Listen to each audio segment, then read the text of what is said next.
कहानी लालची किसान की। एक गांव में धर्मदास नाम का किसान रहता था।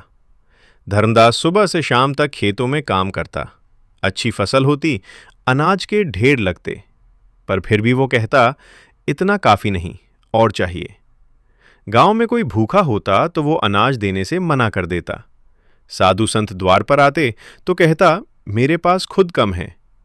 पत्नी समझाती, धन बांटने से घटता नहीं, बढ़ता है। पर धर्मदास हंस देता, ये बातें गरीबों के लिए हैं। एक वर्ष भयंकर सूखा पड़ा। खेत सूखने लगे। लोग एक दूसरे की मदद करने लगे।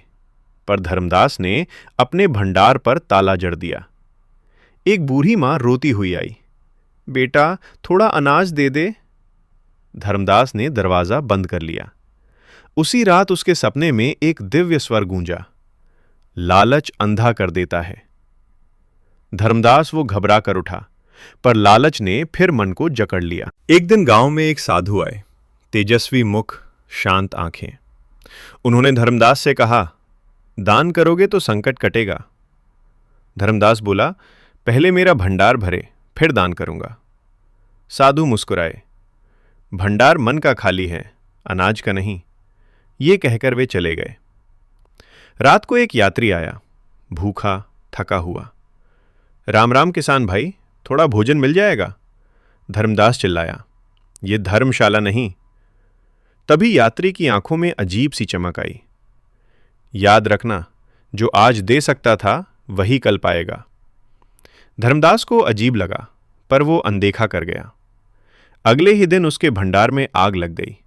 अनाज जलने लगा। बैल बीमार पड़ गए। खेत उजड़ने लगे। धर्मदास रो पड़ा, हे प्रभु, ये क्या हो गया?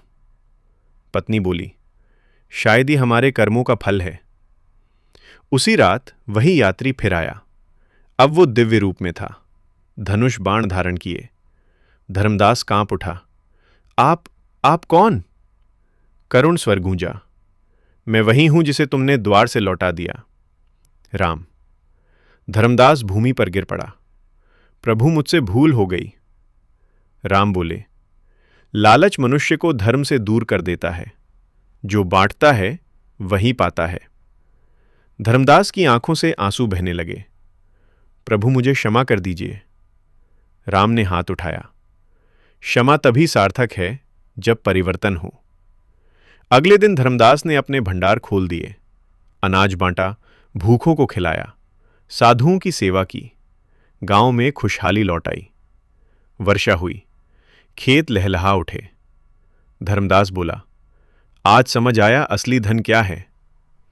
एक दिन सरयू तट पर उसे फिर दर्शन हुए। राम बोले, जो संतोष में जीता है वही सच्चा धनी है।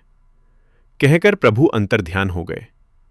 धर्मदास अब लालची किसान नहीं था, वो गांव का सबसे दयालु व्यक्ति बन गया।